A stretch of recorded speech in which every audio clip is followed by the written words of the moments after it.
ओम नमः सिद्धेभ्य श्री वीतरागाय नमः। ओम नमो अरहते भगवते श्रीमते श्रीपास्त्रतंत्राय द्वादश गण प्रविष्टाय सुखी ज्ञान पवित्राय सर्वज्ञाय स्वयंभवे सिद्धाय बुद्धाय परमात्मने बुद्धाय त्रिलोकवंशकराय सत्य ज्ञानाय सत्य ब्राह्मणे धणे पडामन मंडताय ऋषियारिका श्रावसायिका प्रमुख चतुर्संगोपसर विनाशनाय घातिकर विनाशन अघातिकर विनाशनाय परम पूज आचार्य गुरुवर विराट सागर जी महामंडराज मनवर संसार वाले करल महावीर प्रसाद अंगूरी देवी प्रीति अंकित राजीव राहुल जैन सेमरा वाला परिवार करल मैनपुरी एवं विशेष शांति धारा जिनका स्वास्थ्य लाभ हेतु शैलेंद्र कुमार जी मीना जैन राहुल जैन आलोक जैन रोहित जैन अहिंसा परिवार आगरा निवासी एवं करल विजय कुमार शैलेश कुमार रेखा जैन ग्वालियर रश्मि आन्या जैन भोलानाथ जी उर्मिला जैन सिंघई परिवार सिरसागंज आगरा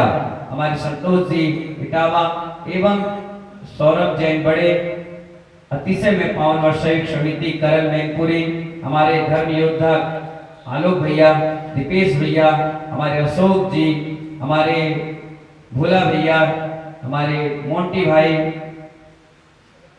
विक्की भाई एवं हमारी कमेटी की सभी इंद्र इंद्राणी प्राणी मात की जीव सकल दिगंबर जैन समाज करल मैनपुरी अपादम अस्माकम नित्योम अतिकामम रतिकामम समृग्वयम सर्मात्मचद्वयम सपन्मंत्रम सत्सुरोगम सक्षयरोगम सत्कुष्ठरोगम सत्कुरोगम सन्नरमारी सगजमारी सर्वासमारी सबगोमारी सबमहिषमारी सबरचमारी सबपथमारी ओम सुदर्शन माला चक्र विक्रम तेजबल सौरभ शांति सब जनानंदनम सब अभ्यानंदनम सब गोकुलानंदनम सब ग्राम नगर खेत करवट मट्टप पतन दोनों छवानंदनम भोलानाथ जी उर्मिला जैन सिंघई परिवार सिरसागंज आदेश कुमार मीरा मेघा पूर्वी जैन सिरसागंज एवं यहाँ पर पधारे सकल दिगंबर जैन समाज प्राणी मात के जीव सर्व शांति कुरु कुरु दुष्टिम कुरु कुरु पुष्टिम कुरु कुरु वचन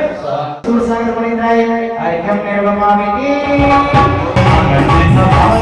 भक्ति की हमारे को नाथ रसिया दी में भगवान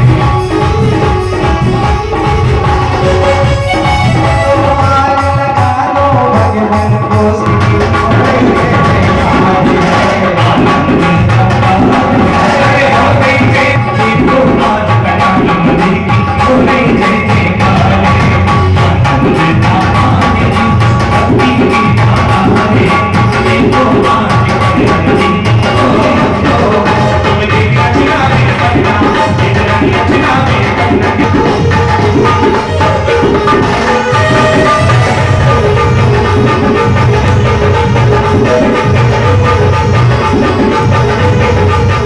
दीपक जलाते ही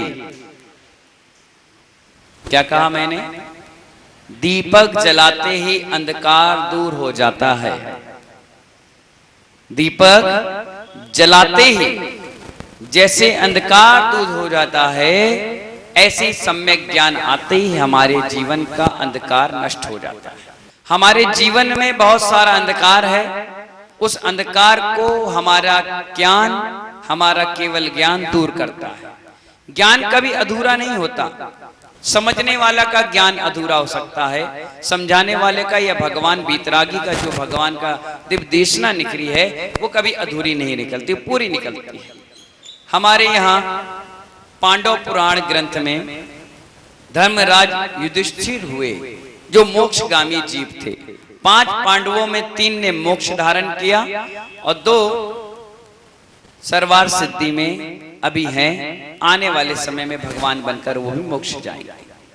तो धर्मराज युधिष्ठिर थे, उन्हें शतरंज खेलने कौड़ी खेलने का बड़ा शौक था। और वो क्या करें, पासे जो होते हैं ना, पासे चौपट खेलने का बड़ा शौक था। 5 पांडवों और कौरवों में जब चौपटें हुई तो क्या हुआ, वो चौपट में सारा धन पैसा वैभव सब कुछ हार गए। क्या करें, सब चीज हार गए। जब हार गए तो क्या हुआ, कौरव ने कहा भाई चलो अब जाओ खाली करो ये राज। एक वस्त्र में, कौन से वस्त्र में, एक वस्त्र में उन्हें वहां से बाहर का निकाला दे दिया गया। वन वन भटकते रहे तो एक व्यक्ति आया,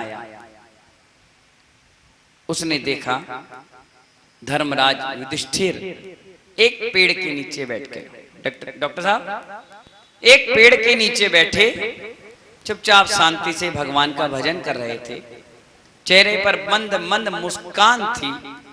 वो व्यक्ति आकर कहा धर्मराज आपको प्रणाम। एक बात समझ में नहीं आ रही, उन्होंने क्या बोले, इतना वैभव धन संपदा सब कुछ छोड़ने के बाद भी आपके चेहरे पर मुस्कान है,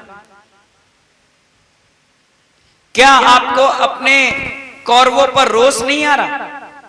क्या आपको बदले की भावना नहीं आ रही कि चौपट में उन्होंने जालसाजी के कारण आपको हरा दिया, द्रौपदी का चीर हरण हो गया, कितनी बड़ी बदनामी का कारण बना? क्या आपको हल्का सा भी गुस्सा नहीं आ रहा? और इस पेड़ के नीचे अकेले बियाबान जंगल में बैठकर आप मुस्कुरा रहे हैं।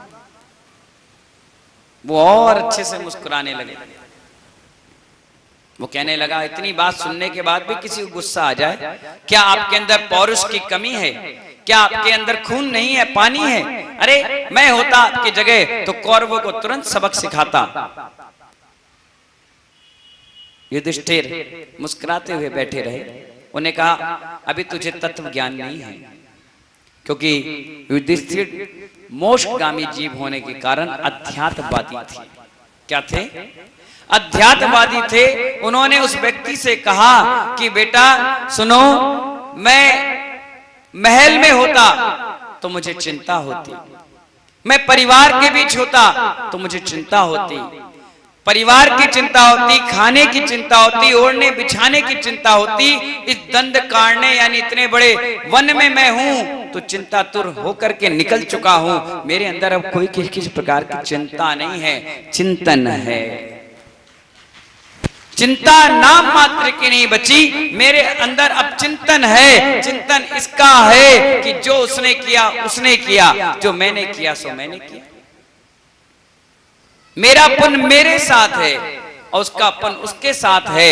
यहां दंड कारणे यानी वन में रहूंगा तो एक इंद्री से 5 इंद्री के बीच रह करके धर्म ध्यान करूंगा। राज्य मेरा हस्तिनापुर था, एक सीमित दायरे में था, और पिता ने तो पूरे भारत में भेज दिया, जाओ तुम्हारा जितना जितना वन है वनवासी बनकर उसमें जीवन जियो। कितनी बड़ी सोच उनकी उस अध्यात्म दृष्टि से अध्यात्मवादी और तत्वज्ञानी की थी कि मन में हल्का सा भी रोष नहीं आया। अगर तुम्हारे 2 भाई होते, 3 भाई होते और माता पिता 2 भाइयों को जमीन जायदाद दुकान रुपया पैसा गहना सब कुछ दे करके तुम्हें घर से बाहर निकाल देते तो आप कोर्ट में चले जाते, आप पुलिस में चले जाते, और नहीं जाते तो लड़ मरते झगड़ जाते और ना जाने पंचायतें बैठ जाती। लेकिन क्यों? क्योंकि आप अध्यात्मवादी नहीं हो, आप अभी मिथ्यात्ववादी हो। आपने पैसा को ही सब कुछ समझा है। मालूम है रामचंद्र जी जब वन में गए, कहां गए? तुम रामचंद्र जी को ये मत देखो मोक्ष गए, आप युधिष्ठिर को मत देखो मोक्ष गए। मोक्ष से पहले उन्होंने कितना पुरुषार्थ किया, इस चीज को देखो। उन्होंने जीवन कैसे जिया, जीवन जीने की शैली हमें क्या सिखा के गए हैं कि पिता ने वनवास भेज दिया, सीता लक्ष्मण उनके साथ वनवासी की तरह जीवन जी रहे हैं। और जीवन जीने के साथ मालूम है महानुभाव, पेड़ के जब फल गिर जाते थे तो उसे चुक चुक कर लाकर इकट्ठा करते थे और 4 महीने का चतुर्मास करते थे। रात्रि भोजन उनका आजीवन त्याग था, कभी किसी जानवर को मार कर नहीं खाए, उपवास करना सहन कर लिया, भूखे रहना सहन कर लिया, लेकिन कभी किसी जानवर को कष्ट नहीं दिया, मारा नहीं, पीटा नहीं। और देखिए महानुभाव, इतने कष्ट में जीवन जिया वनवास में, फिर भी इतने मस्त थे कि कोई दिगंबर साधु मिल जाता था तो इस जंगल में पड़गान करके आहार देते थे। अपने श्रावक के मूल गुण को नहीं भूले। तुम्हारे पास तो मकान है, कितना बड़ा है, कम से कम 10-15 आदमी आराम से उसमें सो सकते हैं।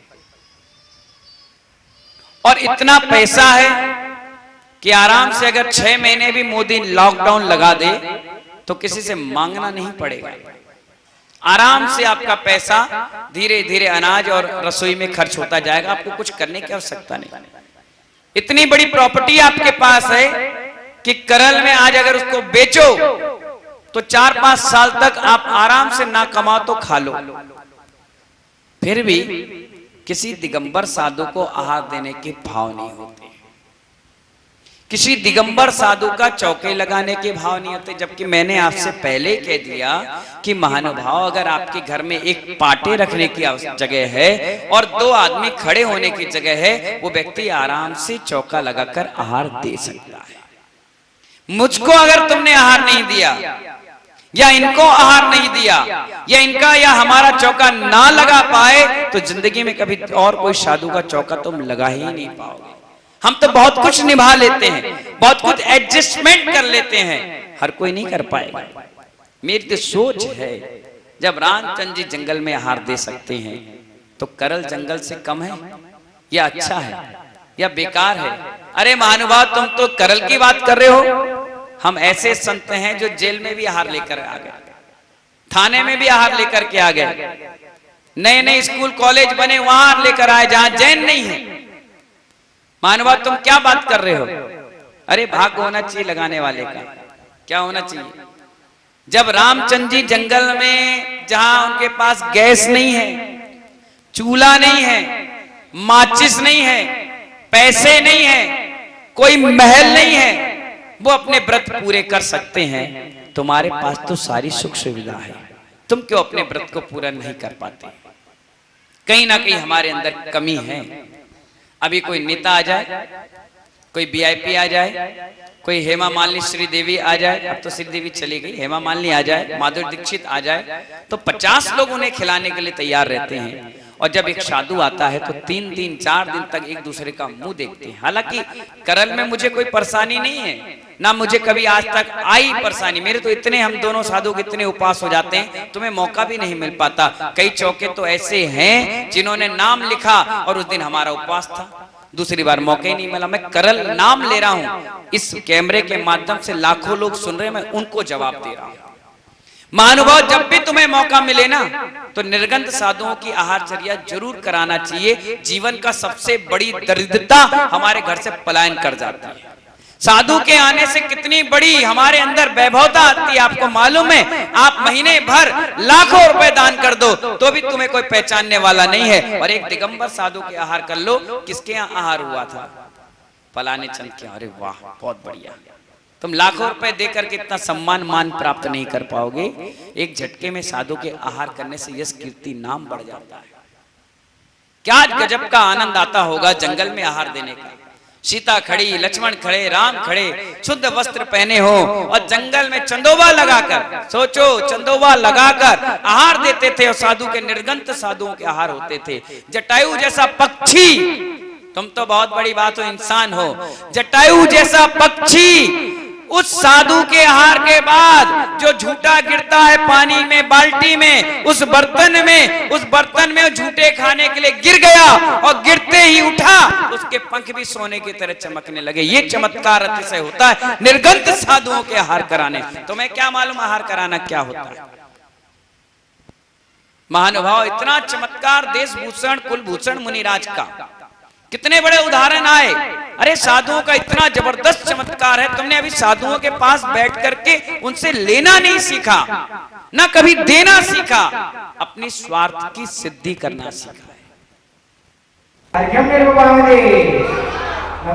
खूब सारा आशीर्वाद। ओम अनंत गुणाय कल्याण भावच्य सहिताय कल्याणकारी श्री वासना जिनेन्द्राय अर्घ्यम निरूपमामि सामाय अभ्योर्द दोष ये योगी नाम पिनियाति गुण गुणाय कल्याण भावच्य सहिताय काल सर्व दोष शांति कल्याणकारी श्री वासना जिनेन्द्राय अर्घ्यम निरूपमामि अत्राय कोणायम महागम निरूपमामि। बोलिए कल्याण मंत्र स्तोत्र विधान की जब निरूपमामि। ओम सर्वज्ञाय से भाषणा जिनेन्द्राय नमः। ओम सर्वज्ञाय से भाषणा जिनेन्द्राय नमः। ओम सर्वज्ञाय से भाषणा जिनेन्द्राय नमः। ओम सर्वज्ञाय से भाषणा जिनेन्द्राय नमः। ओम सर्वज्ञाय से भाषणा जिनेन्द्राय नमः। ओम सर्वज्ञाय से भाषणा जिनेन्द्राय नमः। ओम सर्वज्ञाय से भाषणा जिनेन्द्राय नमः। ओम सर्वज्ञाय से भाषणा जिनेन्द्राय नमः। ओम सर्वज्ञाय से भाषणा जिनेन्द्राय नमः। ओम सर्वज्ञाय से भाषणा जिनेन्द्राय नमः। ओम सर्वज्ञाय से भाषणा जिनेन्द्राय नमः। ओम सर्वज्ञाय से भाषणा जिनेन्द्राय नमः। ओम सर्वज्ञाय से